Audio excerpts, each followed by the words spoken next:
September 14ஆம் தேதி group 2 prelims exam நடக்க போகுது. இந்த எக்ஸாமில் நிறைய ரூல்ஸை ஸ்ட்ரிக்டாக ஃபாலோ பண்ணி ஆகணும் அப்படின்றதுக்கான ஒரு அறிவிப்பை டிஎன்பிஎஸ்சி வெளியிட்டிருக்காங்க. ஹால் டிக்கெட் வெளியாக இருக்கு. இந்த ஹால் டிக்கெட் வெளியாகும் போதே என்னென்ன விதிமுறைகளை தேர்வர்கள் பின்பற்றணும் அப்படின்றத ரொம்ப கடுமையாக அல்லது ரொம்ப ஸ்ட்ரிக்டாகவே டிஎன்பிஎஸ்சி இதை சொல்லியிருக்காங்க அப்படின்னு சொல்லணும். அதில் முக்கியமாக கவனிக்க வேண்டிய விஷயங்கள் அப்படின்னு பார்க்கும்போது தேர்வு நேரம்.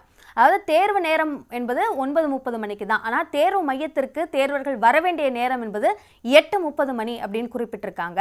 சலுகை நேரம் 9 மணி. அதாவது 8:30லேருந்து 9 மணி, அதுலேருந்து கொஞ்சம் தவறுனா 9 மணிக்குள்ளாக வந்துடணும் அப்படின்னு சொல்லியிருக்காங்க. அந்த 9 மணியை தாண்டினா நிச்சயமாக தேர்வு மையத்திற்குள்ள அவர்களுக்கு அனுமதி வழங்கப்படாது அப்படின்னு சொல்லப்பட்டிருக்கு.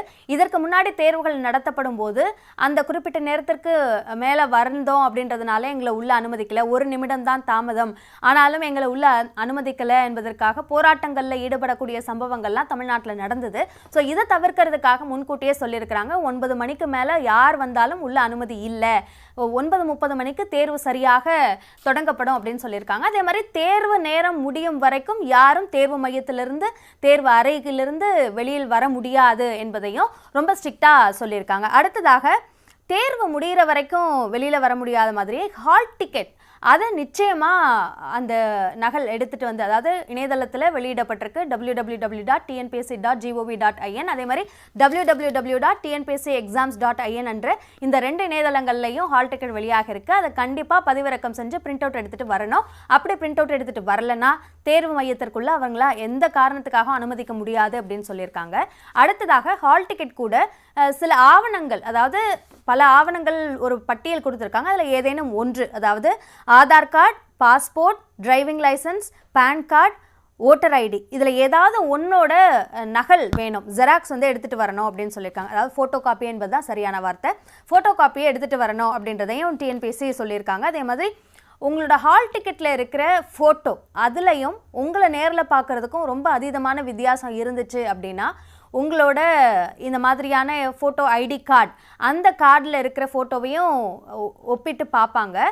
ஸோ அதில் சந்தேகம் இருந்தது அப்படின்னா அங்கே இருக்கக்கூடிய தேர்வு மையத்தோட தலைமை கண்காணிப்பாளரை போய் உங்களோட பேப்பரில் உங்களோட விவரங்கள் எல்லாத்தையும் குறிப்பிட்டு ஒரு கையெழுத்து போட்டு அவங்கள்ட்ட கொடுத்ததுக்கு பிறகு தான் அனுமதி வழங்கப்படும். அதெல்லாம் சரிபார்த்த பிறகு தான் அனுமதிக்கப்படுவார்கள் அப்படின்னு சொல்லப்பட்டிருக்கு. உங்கள் ஹால் டிக்கெட்டில் இதில் எதையாவது சந்தேகம், உங்களோட பேரில் மாற்றம் இருக்குது, இந்த மாதிரி ஏதாவது இருந்ததுன்னா முன்கூட்டியே அந்த தகவலை சொல்லி அதை சரி பண்ணிக்க வேண்டியது அவசியம் அப்படின்னு சொல்லியிருக்காங்க.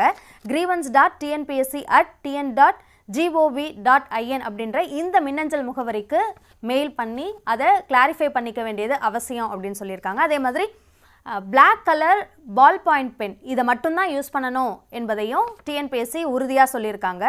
அதே மாதிரி இன்னொரு முக்கியமான விஷயம், அறிவிப்பானை, அதாவது நோட்டிஃபிகேஷன் வெளியாக இருந்தது இல்லையா, அந்த நோட்டிஃபிகேஷன், அப்புறம் இதில் கொடுத்துருக்க இன்ஸ்ட்ரக்ஷன், ஹால் டிக்கெட்டில் கொடுத்துருக்க இன்ஸ்ட்ரக்ஷன்ஸ், அப்புறம் எக்ஸாம் எழுத உள்ளே போனதுக்கப்புறமா அந்த வினாத்தாள் முன்னாடி இருக்கும் சில அறிவுரைகளெல்லாம் பின்பற்றணும் அப்படின்னு. இதில் இருக்கிற எல்லா விஷயங்களையும் நிச்சயமாக தேர்வர்கள் பின்பற்றணும் அப்படின்னு சொல்லியிருக்காங்க. நோட்டிஃபிகேஷனில் சொல்லப்பட்டிருக்க விஷயங்கள்லேருந்து ஏதாவது ஒரு விஷயத்தை மீறினாலும் அவர்களோட அந்த விண்ணப்பம் நிராகரிக்கப்படலாம் என்றும், அதே மாதிரி தேர்வுக்குன்னிடையே அந்த விடைத்தாள் செல்லாததாக்கப்படலாம் அப்படின்னும் டிஎன்பிஎஸ்சி அறிவிச்சிருக்காங்க.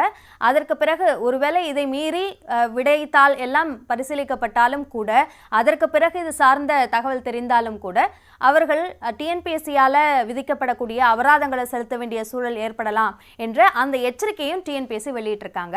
ஸோ இந்த விதிமுறைகள் எல்லாத்தையும் முறையாக படிச்சுட்டு, அதாவது தேர்வுக்கு படிக்கிறோம் அப்படின்றது ஒரு பக்கம், அந்த தேர்வுக்கான அறிவிப்பானையை ஒரு முறை படித்து பார்த்துட்டு எல்லாம் சரியாக இருக்கா அப்படின்றத சரி பார்த்துக்கிட்டு போனால் தேர்வை எந்த விதமான டென்ஷனும் இல்லாமல் தேர்வர்கள் எதிர்கொள்ளலாம்.